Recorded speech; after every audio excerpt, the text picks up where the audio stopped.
Have you tried everything to lose belly fat, but it's still sitting right there like it's laughing in your face? You eat better, you move a little more, and nothing changes. That's not your fault. The problem is that everyone keeps giving you overcomplicated advice. Buy exotic powders, spend hours on a treadmill, count calories until you lose your mind. The truth is, burning fat isn't a marathon, it's a switch, and you can flip it starting today. In this video, I'm going to walk you through 7 small changes. So small, you'll barely even notice them, but your body will. And 2 of them are so ridiculously easy that you're going to wonder why nobody ever just said it out loud. The best part? They build on each other. One small change makes the next one twice as powerful.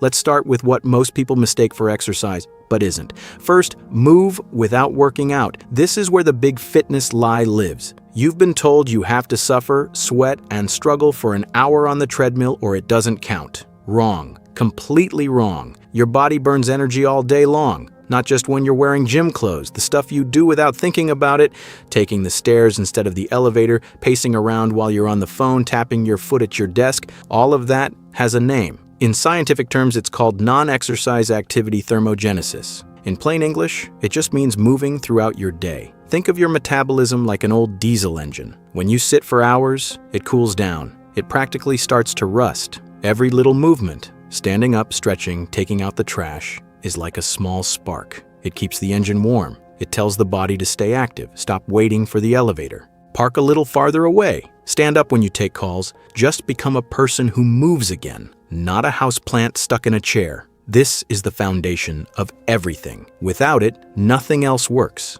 And once that engine is warm, you need to make sure it's getting the right fuel. Most people completely miss this step. Second, drink your water. Actually drink it. I know you've heard it 1,000 times. Drink more water.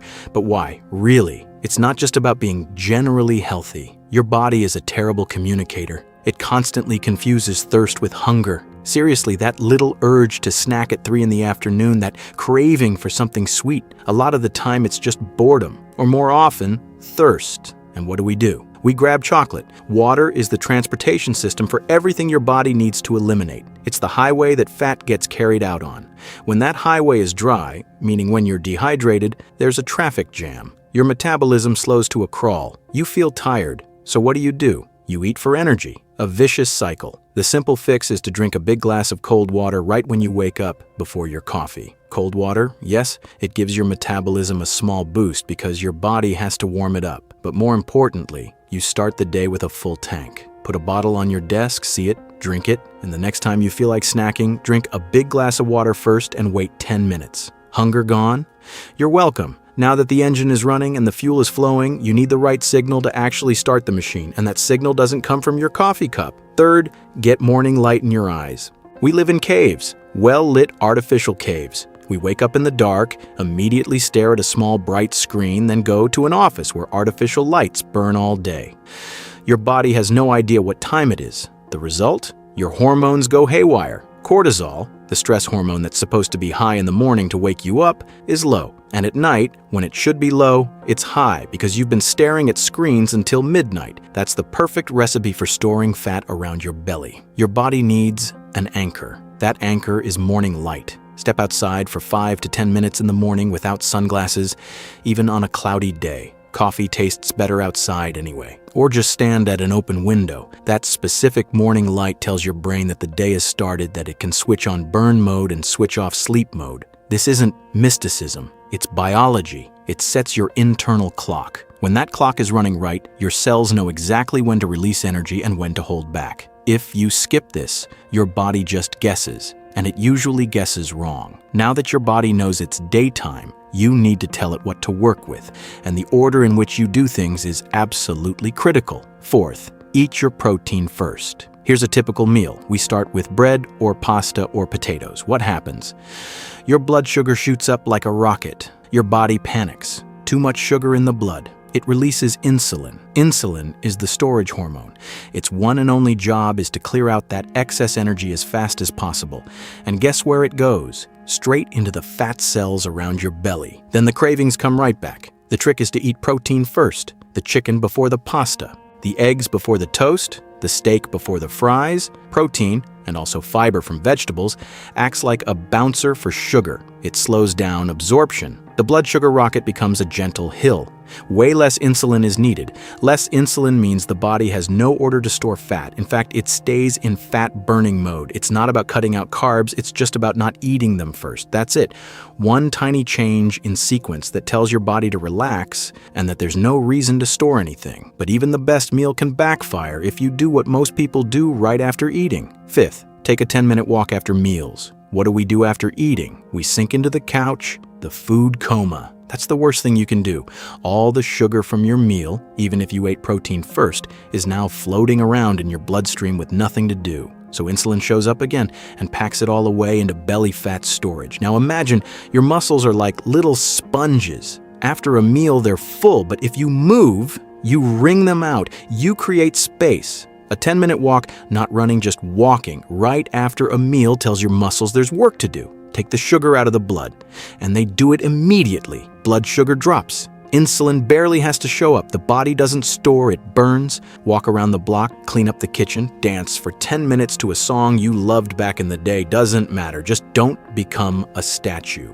Those 10 minutes decide whether your meal turns into energy or belly fat. You've nailed the day, but the most important fat-burning phase hasn't happened yet. And most people ruin it before it even starts. Sixth, get real sleep. We brag about it sometimes. I only need 5 hours. Congratulations, you're sabotaging yourself in slow motion. Skimping on sleep isn't a badge of honor, it's a metabolism killer. When you sleep poorly, you wake up in a hormonal disaster zone. Your hunger hormone, ghrelin, is screaming. Your satiety hormone, leptin, is barely whispering. And your cortisol is through the roof. The result? You're craving sugar and fat. Your willpower is in the basement. And your body is clinging to every single calorie. Why? Because it thinks there's an emergency. It switches into emergency storage mode. Sleep isn't an off switch. It's the overnight repair shop. This is where fat gets burned, where muscles get rebuilt, where your hormonal balance gets reset. You literally lose weight in your sleep. Seriously, turn your bedroom into a cave, cool, dark, quiet. Put the phone down at least 1 hour before bed. Read a book, talk to your partner, stare at the ceiling if you have to, but stop blasting blue light into your face. 7 to 8 hours. Non-negotiable. That's the most powerful fat-burning pill that exists, and when you wake up feeling rested, there's one final little push that seals everything in. Seventh, the 60-second reset. Okay, you're sitting again, at your desk, in the car, on the couch. The engine has cooled back down, the muscle sponges are full again, you're feeling a little sluggish, a little slow, and the snack drawer is calling your name. Hit the reset button. 1 minute, 60 seconds, that's all. Do squats at your desk until your thighs burn a little. Do wall push-ups. Run up 2 flights of stairs quickly. This isn't about sweating, it's about sending a signal. That short burst of resistance is like a wake-up call for your muscles. They immediately start pulling sugar out of your bloodstream to get ready for work. Blood sugar drops. Cravings stop. Your body is forced to stay alert and burn energy instead of storing it. Set an alarm. Every hour, get up for 1 minute of effort, or anytime you feel yourself dragging. 1 minute, that's the small price you pay to keep your metabolism running all day long.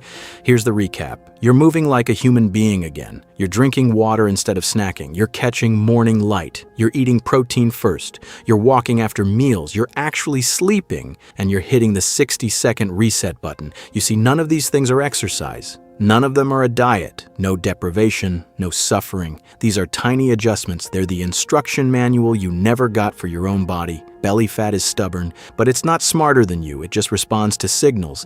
And you've just learned how to send the right ones. You're switching from storage mode to burn mode. Don't forget to subscribe to my YouTube channel to discover even more content like this.